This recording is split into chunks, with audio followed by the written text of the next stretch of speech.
Hello, welcome if you're new, welcome if you're not, welcome if this is the first or the 38th time my podcast is Grace Series. My name is Shannon and welcome back to another episode of Try Not to Need Me. Happy almost fucking not 2020. She's almost done. Today is the 30th of December, which means that 2020 will be over tomorrow.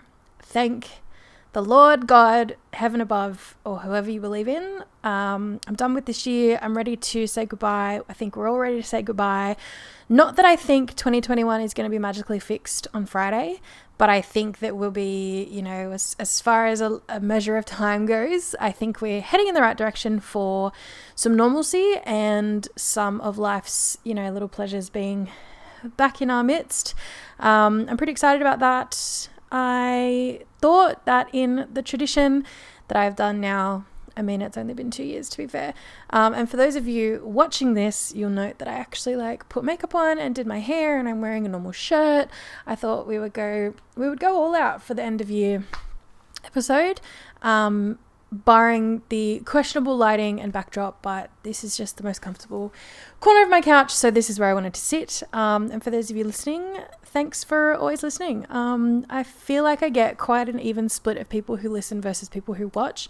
So if you are watching this and you feel like leaving me a little comment in the comment section of my YouTube video, please do, and let me know if you like me filming the episodes or if you would prefer to just go back to listening to them, because I quite enjoy filming them, but it is definitely a little bit more work, so let me know what you'd prefer. But hey, another year done and dusted. I thought I would do another year in review and use the same questions that I did last year, and I went back and watched last year's 2019 in review video, I guess for a bit of a comparison, for comparison's sake, and yeah, interesting differences. I think there'll be a lot of differences between last year and this year. But I guess without further ado, we can kick on into it. And I also found out that I recorded only 5 episodes last year and this will make 5 episodes this year. So I feel like we're now like a once every quarter kind of podcast. As far as I know, I don't know, that might change, that might not change. We will see. But the first question is the most important goal I achieved this year. And though I don't really remember setting myself too many goals at the beginning of this year, something that I achieved this year that I'm super proud of is definitely the business that Sayed and I started in August, Fiverrbox, who, as we know, is the unofficial sponsor, or I guess the official sponsor of Fiverrbox. So if you want to get $5 off your first order of cocktail and alcohol gift boxes, you can use the code FOBPOD5, which will be linked in the description box. But yeah, Sayed and I started a business, which was something really scary, but also really rewarding, and I guess something that you learn a lot from, and it challenges you in new ways, and you make new connections, and you, I guess, refine your skills, your existing skills, you make new skills. We've done a lot this year. We had a really, really, really busy December with a stack of corporate orders to work through, which was a serious test on both of our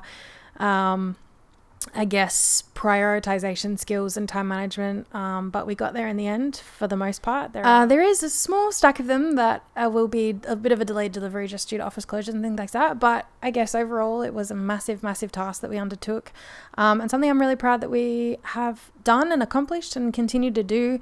We've started planning what's on for next year, but yeah, it's definitely a massive goal that I achieved and something that I couldn't have done without Sayed, so I'm always indebted to him in some way or another.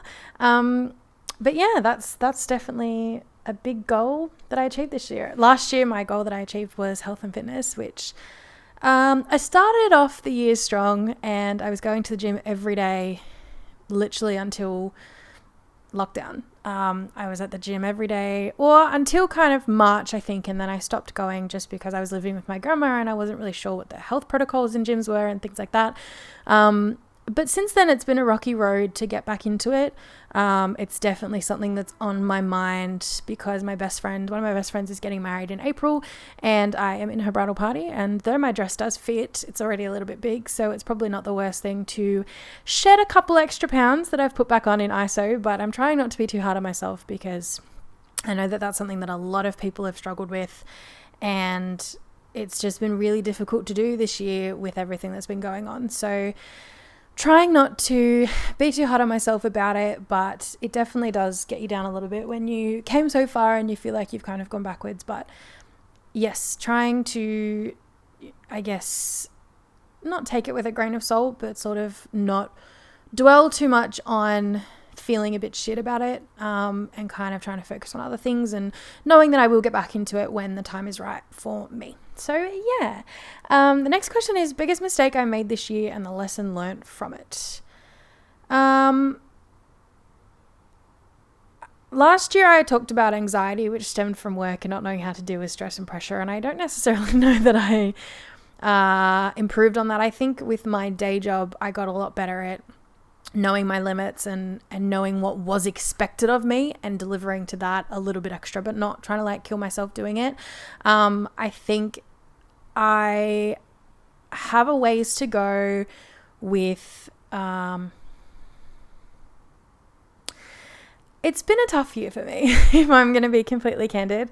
I have struggled with mental health more than I ever have prior, and it's something that I'm working on and working through and, you know, talking to friends and family about. But it's definitely something that I have struggled with this year. I think a mix of everything that's gone on, a complete shift in my surroundings, and a lot more free time to kind of sit and dwell in my own thoughts and feelings, and that's brought up a lot of, I guess, like I don't want to say old trauma, but kind of that I don't necessarily think I had worked through at the time. So it's been hard for me, honestly, and I, you know, am wanting to ensure that I am taking care of myself going into next year, and that I'm doing what's best for me in every facet of my life, with work, with friends, with my health, with family, with business, and everything under the sun. I feel like is really important to put myself first and know my limits and my boundaries. And I completely burnt out at the end of this year, and I knew that it was going to happen. And now I'm taking a couple weeks off from, I mean, business you can't really take time off of, but we've definitely set ourselves up to take a bit of time off, and take it easy a little bit the next couple of weeks.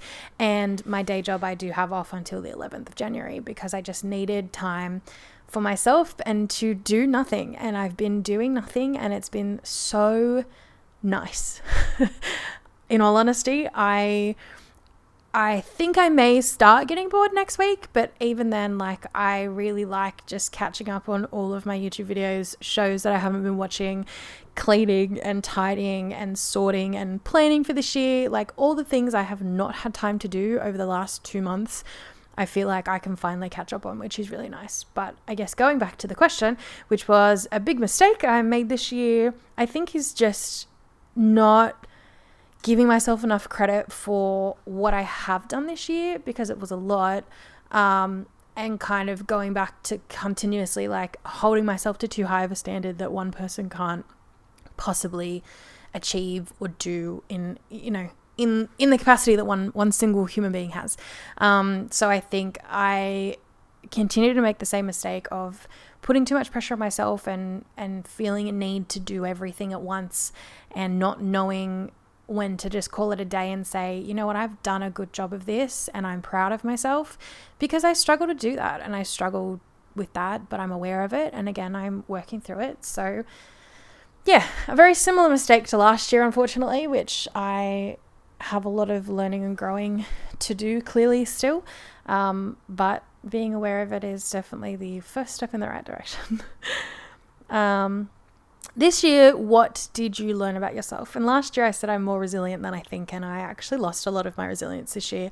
I just lost the ability to like bounce back from things like I used to, and that was a bit shit because I feel like I've always been able to just pick myself up and keep going and get through it. But I think so much went on this year that obviously we're all aware of, and it was just hard to do that, and there was so much less motivation to pick myself up and keep going. So I think that was a bit shitty. But something I learned about myself this year was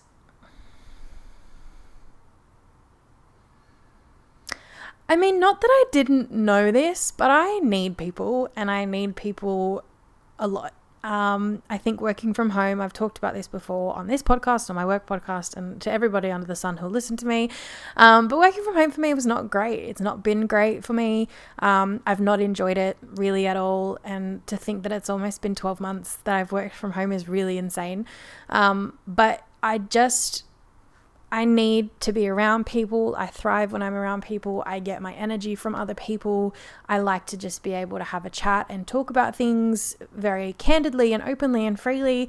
And I'm more productive when I'm around people. I thrive off, deadlines when there's other people that are aware of them and I know that they're there and they're there to support me or help me get them done or whatever it might be. So I think though there are times I feel a little introverted and I need time to myself, I am like high key extrovert, need to be around people, need to be constantly like talked to and taken care of and validated and appreciated in person. And it's hard to do that when you can't, or when, circumstances don't allow you to. So yeah, that's definitely something I learned about myself that I probably already knew, but I probably didn't know how much it impacted me in every other asset of my life.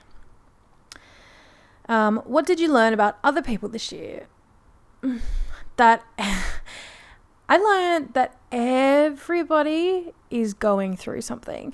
And I think we all know this somewhere in our systems, but like I was confronted with this year. And I think actually TikTok was a big part of that. There's a lot of communities on TikTok that talk through trauma and emotions and feelings and triggers and whatever it is. And people talk about it so candidly like it's a joke. And I think that's where Gen Z get their coping mechanisms from, is humor and making light of it and talking about it so flippantly as if it is just something that everybody deals with, because the unfortunate reality is that it is something everybody deals with, and everybody has stuff going on, and everybody is going through something or has gone through something and they're healing from it. And when you are confronted with that head on, you realize how normal your own emotions are, which is very cathartic and very healing, to know that you are never going to be alone in how you feel or what you've gone through, because it is, probability wise, completely possible that somebody else has gone through the exact same thing as you, which is unfortunate when it's something horrific or really bad, or just super unfortunate. But it's comforting to know that you aren't alone ever in what you are going through. And I think that that's something everybody should always know, is that their own situation is, yes, unique to them, but probably somebody else has had to deal with that at some point. So yeah, I guess knowing that everyone's going through something is something really important to remember, and it kind of keeps you going every day as well, I think. Best memory of the year, which is kind of a hard one because last year it was travel and like Tomorrowland.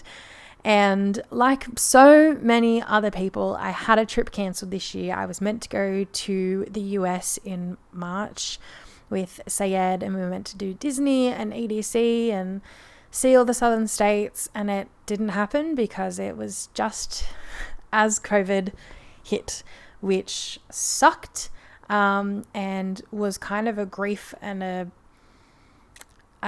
something that I couldn't wrap my head around, because it felt so unreal that something so fictional feeling could genuinely happen and stop the world. And I think that that's something that we've all had to come to terms with this year.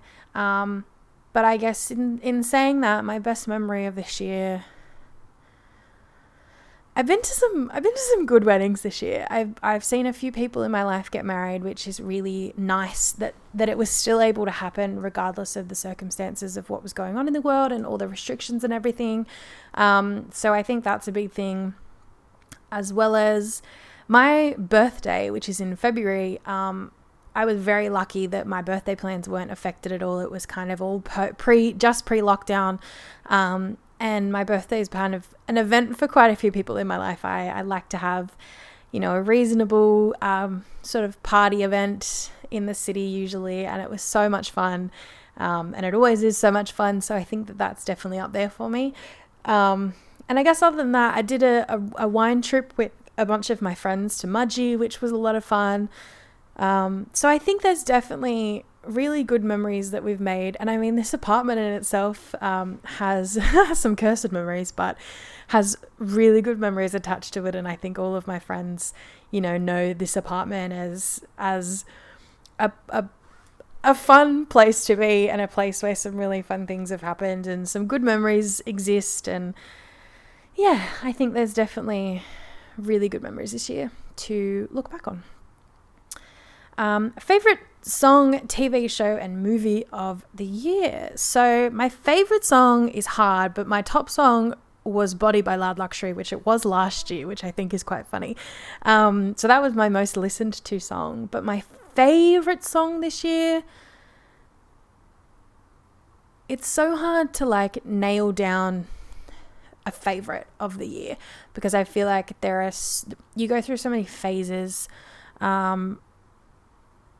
I guess highlights for me would be Ariana Grande and Little Mix's new albums.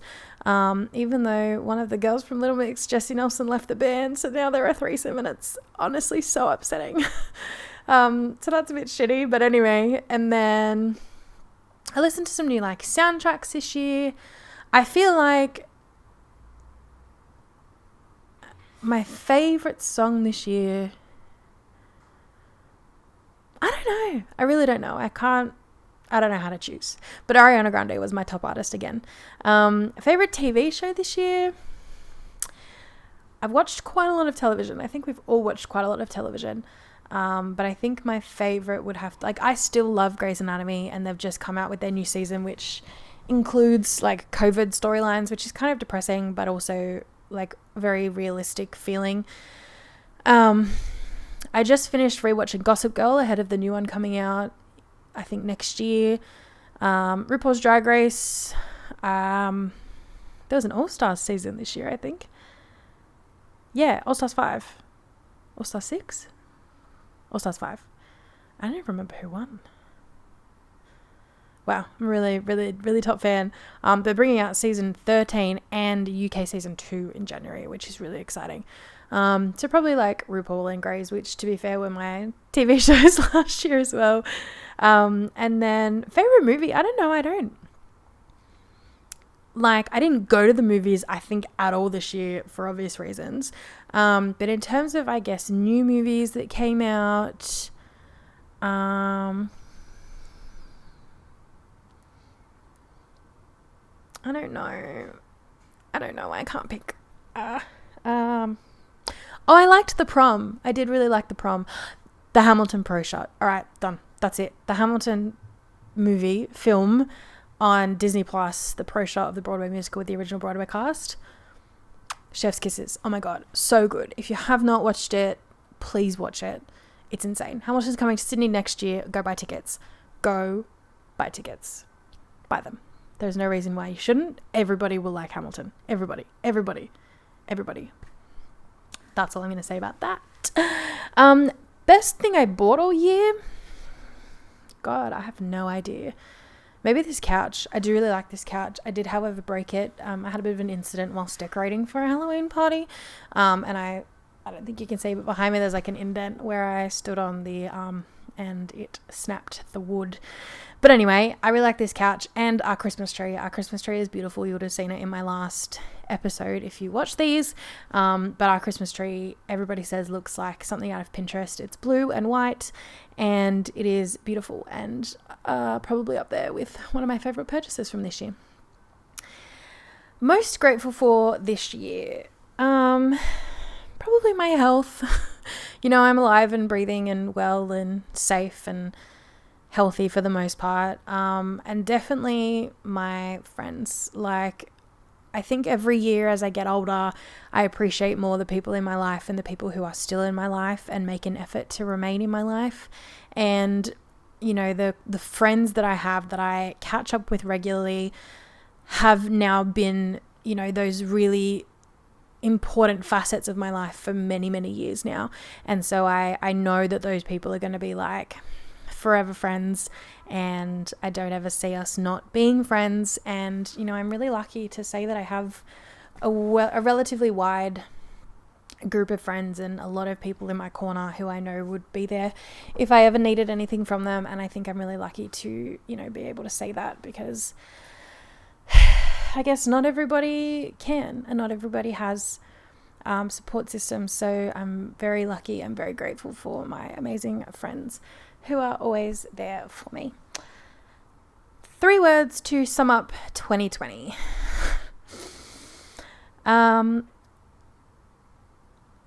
I'm going to try and be positive with this and say eventful. Grown up. I've done a lot of grown up things this year. I moved out. I co-started a business. Like, I've done a lot this year that was very adult, and I don't like being an adult, but I'm almost 25 now and I can't keep running away from that, even though I would like to. So grown up, and I would say interesting, because it was like, it'll be a year that goes down in record books. It'll be a year, though that may not be for good reason, something that we all lived through and can talk to our children and our grandchildren about one day and explain to them, what 2020 was all about and everything that happened. And yeah, I think it's been insane. It's been interesting, to say the least. And I don't think any of us are going to forget it anytime soon. But those were all my questions for my year wrap up. I guess looking ahead, 2021 for me, I think there's a lot going on, personally and professionally, and obviously saying I want to continue growing our business. There's a lot of stuff that I would like to do personally, and I'm hoping that, all going well and vaccines and whatever, we'll be able to get back to traveling by the end of next year. Here's hoping, because for New Year's next year, I want to be out of the fucking country. I don't want to be in Australia. I want to be anywhere else that's safe to be. And, that's what I want for this time next year, is to not be in Australia. Not that I don't love Australia, but I'm sick of being here consecutively. And I think, not taking so much for granted and being really thankful and grateful for all that I have and all that I am able to do with my everyday and, my life and just everything. I think I'm very lucky and very fortunate, and I'm very aware of that. But yeah, that's I guess my wrap up. I would love to know 3 things that you're grateful for this year. If you want to put them in the comments or send me a DM on Instagram, I would love to hear from any of you who do listen or watch these episodes. If you have any questions or you need any advice, like, the basis of this podcast is an advice podcast, and I definitely want to be able to, I guess, be as helpful as possible, if that even is something that people still want from me. So yeah, if you have anything that you need advice for, if you have anything you want me to talk about in a new podcast, please let me know. I do still enjoy doing these, though they are few and far between. I still do enjoy recording them, filming them, uploading them, and I wish you all a very happy new year and a safe new year. Do the right thing, because it's not really worth not doing the right thing, whether that be because you'll get fined from the cops, or because you might, endanger somebody you care about, or just mean that New South Wales or Australia goes back into lockdown, which is not what we want. So do the right thing, please, so that this, current outbreak does not last longer than necessary and we don't turn into Melbourne. But yeah, I love you all dearly, and I hope you all had as good of a 2020 as you could, and I wish you all the best, and I will talk to you in my next episode. Bye.